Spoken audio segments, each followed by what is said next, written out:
Hi, everyone. I'm Chris Sinke, Chief Business Officer of BitTrix Global and the host of our video AMA today. We are featuring BitBase, and our guest is Alex Fernandez. He is the CEO and co-founder of BitBase. So Alex, thanks for joining us today. BitTrix Global Thank you, team is Chris. excited. Yeah, absolutely. The BitTrix Global team is excited about our partnership with BitBase, and we are excited to learn more about the BitBase token, which has been listed on BitTrix Global. So for our AMA today, we source questions from BitTrix Global's community as well as the broader crypto community. And in preparation for today's session, we collected a number of questions that I wanted to walk you through and ask to get your opinion on. And anywhere else where I would like to know more information, I might ask a few more questions myself and go a little bit deeper. And I think if I don't understand something, it probably means somebody in the audience also doesn't understand it as well. And so it'd be interesting to get your thoughts on that. So with that said, let's get started. And the first question we typically ask everybody that comes on the show is your origin story. So how did you get into crypto? When did you buy your first Bitcoin? If that was the first thing you purchased, and what led you to start BitBase? Okay, so that was around 2017, and I know a lot about the markets, but I didn't know anything about cryptocurrency. So that's when someone talked to me about Bitcoin. I started looking at it, and so I decided to buy. But it was a really difficult process for me. Here, we are based in Spain, in Barcelona. So in that time, for example, it was difficult to get an account in an exchange or to make the bank transfer. That was, not as accessible as it is right now. So I had to meet with a person. He talked to me about it. I kind of gave him the money to buy my first Bitcoin, then have to wait until it sent it to me a couple of days. I felt like really uncomfortable and really insecure. So, but then I had a good experience that the Bitcoin started going up. And then it's when I decided with my partner, Adrià Llorens, that he started from the beginning with us to open a store or a place where you feel comfortable and you can buy or sell any cryptocurrency with someone, an expert that will guide you through all the process. And then that's how we started BitBase on December of 2017. And can you give us some background on the rest of the team and your background as well? We'd love to hear about the makeup of the team and what makes them successful. Okay, so in my background, I studied economics, and I have been working as a consultant for different companies here in Spain. That was before starting our own company, BitBase. And from the team, so now we are 50 persons in our company, and we have 20 in the office and 30 that are crypto experts that are in the different stores around the country.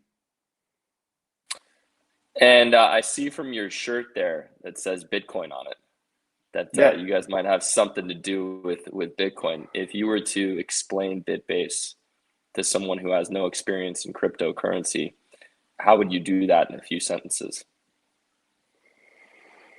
Okay, so I would say that we make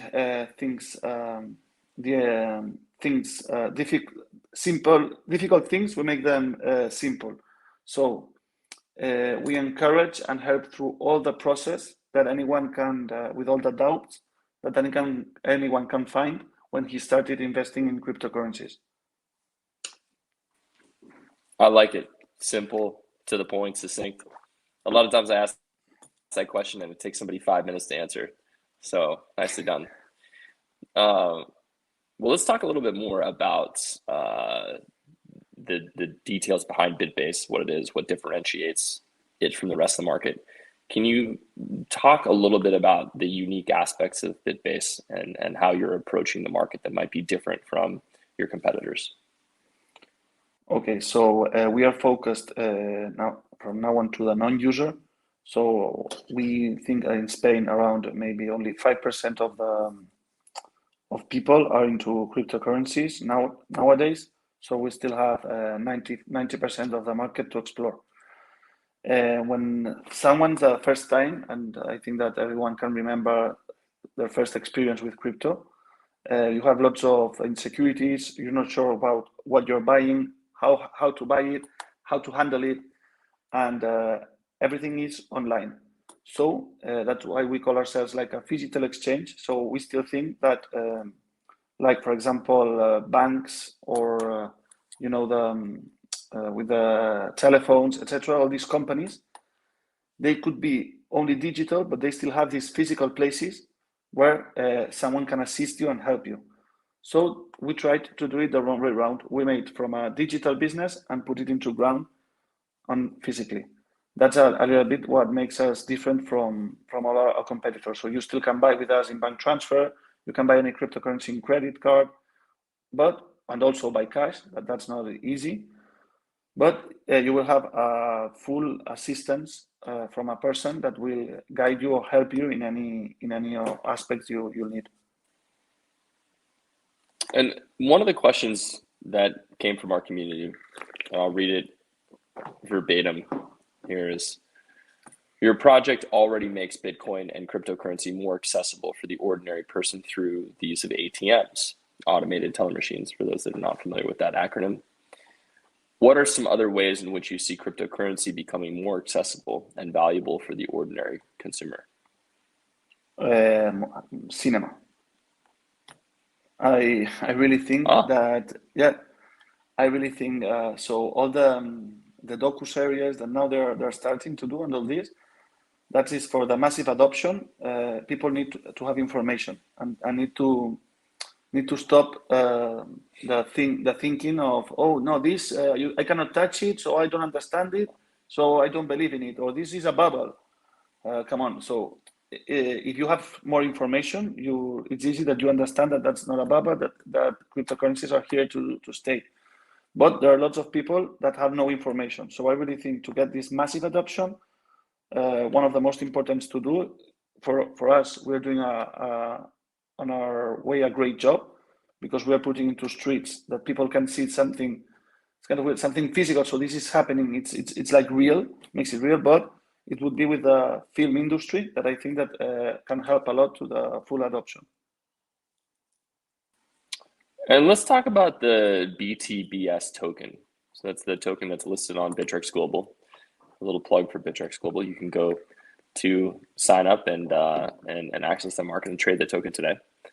So what's the primary role of the BTBS token within the BitBase ecosystem?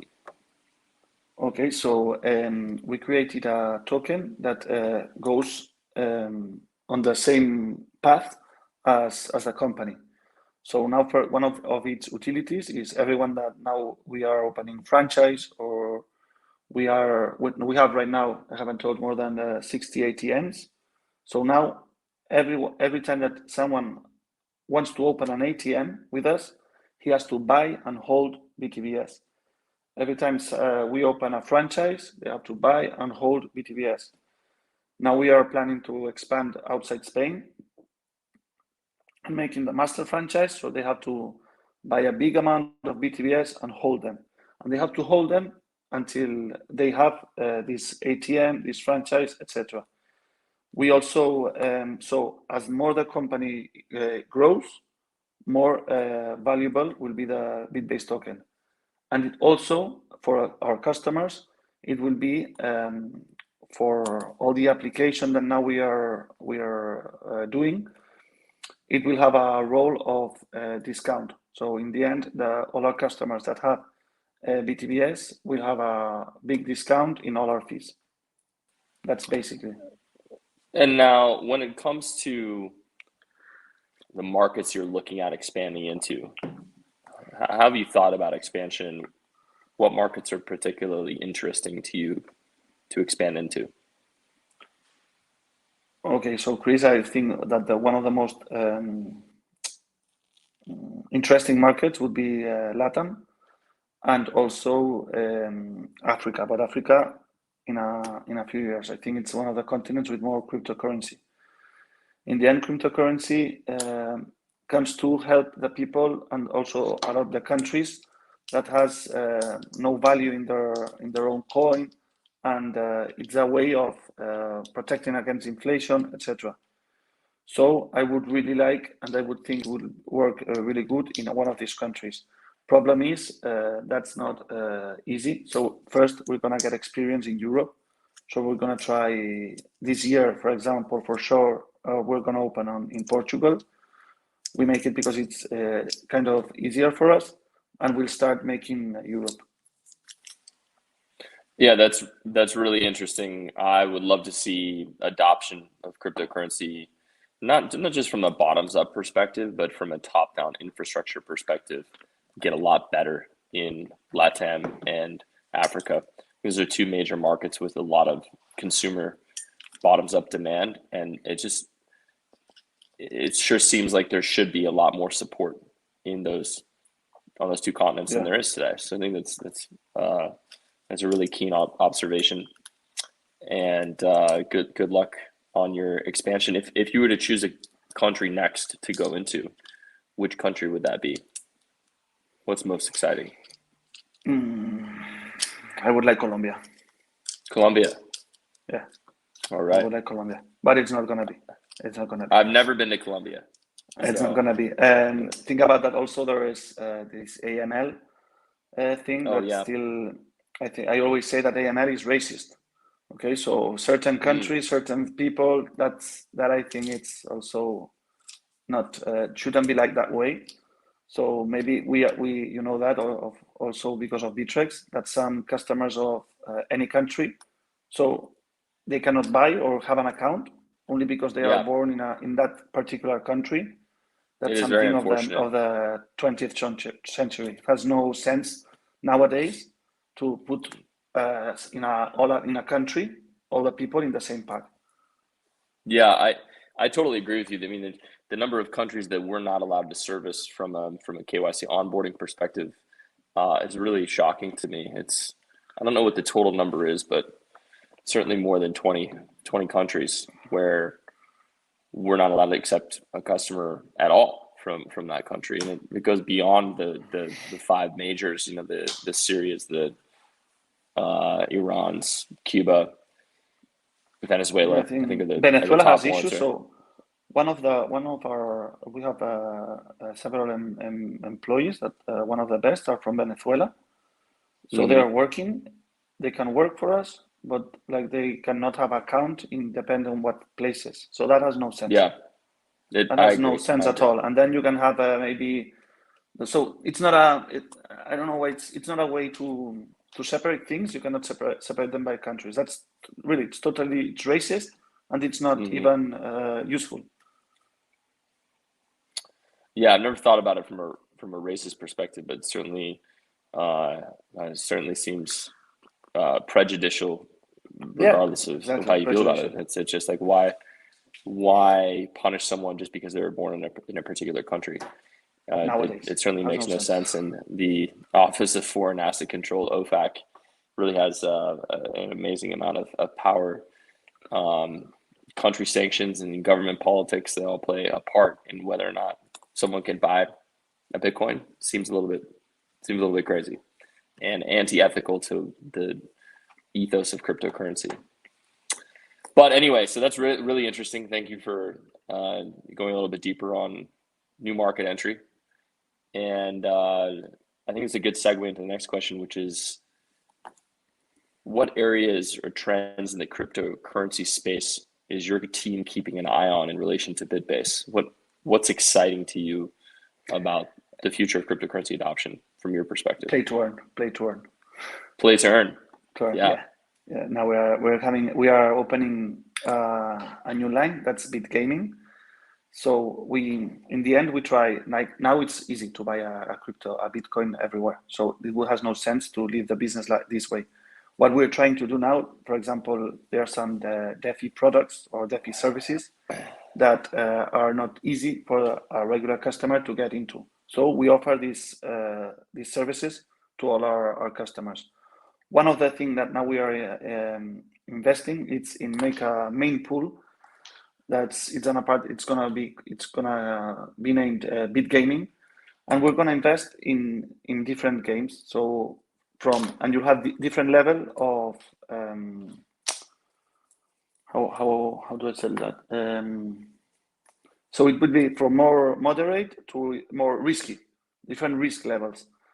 So now, for example, we are in Axie Infinity. We have more than 50 scholars there, and we are a lot with the Star Atlas, different projects of different the gaming and also the land ecosystem of the metaverse. So now we are a lot into it. So we'll have this main pool that customers will be able to invest in play to earn games without playing, because we'll make all the work for them with experts that will be all day playing, and all of these BTTS, our token, will be in this ecosystem.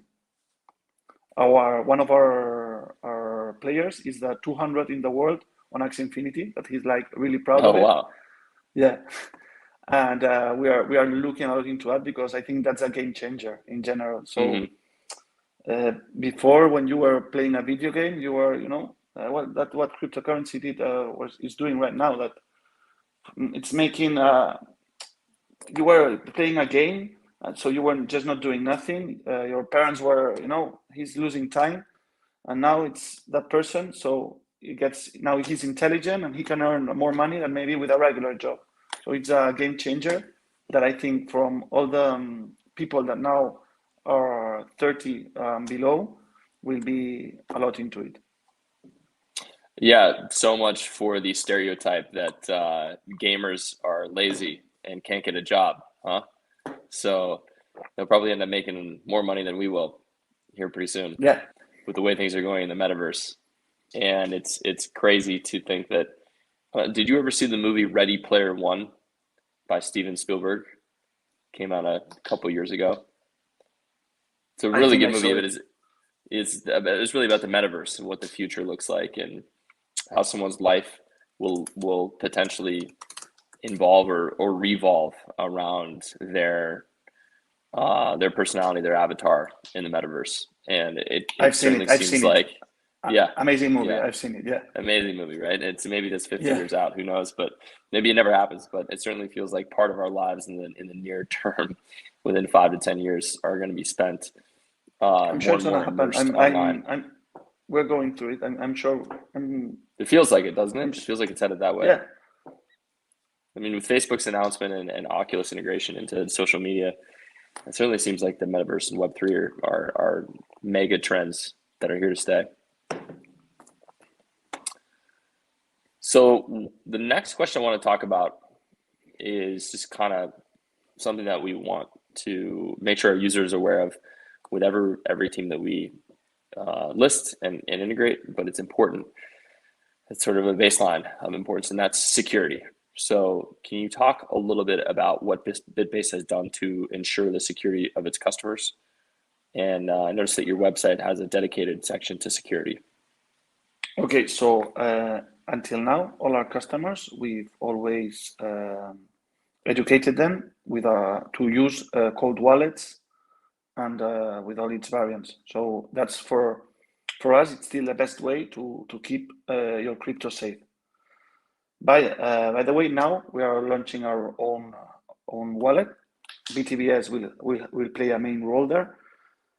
So this is a wallet that will be for the non-users. So it will be a really simple wallet where both finances will cross, cryptocurrencies and your regular finances. I hope this we should have it launched by December, but we are not getting there because we've struggled with lots of things in development. But I think that now we're gonna be on our way, and hope like for February we can be in market. And in the end, all the security issues will go to BitGo. That it's the best company for the custodian of the crypto. All right. So in a space that moves as fast as it does, how does your team stay on top of what's happening in crypto? How does your team stay up to date? because they are real passionate. Really, it's just we have a really nice ecosystem that I'm really happy with. They love what they are doing. So anyone that learns something new, he'll tell all the others, and they'll try to make other people to go into it. So there have been lots of also pretty mistakes with some coins, but not only that. People like to share a lot all the things that are learning, and they can, and they have this feeling that things we make them happen, and we make them happen fast. So any good idea that someone can have, or anything, we can start doing it. Is there anything else that, before I get to my final question, that you want to mention about BitBase or the future of crypto, or your team, or anything we've talked about today that you want to talk about? I think I'm pretty so. BitBase aims to be all over the world. That for sure. In a 10 years view, I see the same business that we have now, but in the center, like not being centralized. But we'll see how we manage to do that. And we aim to focus into the non-user always. So now only like traders are into cryptocurrency or their main specifics. In a 5 years view, I think that lots of other people will enter, or industries, etc. But it's like the internet. Nowadays, we all use the internet. That doesn't mean we have to understand it. So there will be loads of people that are going into this space, that they will use these facilities, but they will not be into trading or specifics or whatever, and also into the talking about blockchain. So we will be focusing in giving this full adoption to the non-users. All right. And for my final question, what's the best way that our community members can get involved with BitBase? We have our Telegram channels, and they can follow us on Twitter, and that every day we post any news that we're gonna do in the company or in the coin. All right. Well, thank you, Anthony, for joining us on this AMA today. I think we learned a lot about BitBase and the BTBS token. We're really excited about the partnership and for the future of you guys and BitBase. I would love to head down to Colombia in the next year or two and be able to see an ATM there. And would be nice. If our viewers want to learn more about the BTPS, please go to www.bitbase.es. That's BITBASE.es. And thank you again, Alex and the BitBase team. Okay, Chris, thank you so much. Any questions that anyone can have or whatever, they can ask also in our Telegram chat, and we'll answer one of our team members to any questions. And thank you also for the trust. Of course. Have a great day. You too. Thank you. Bye.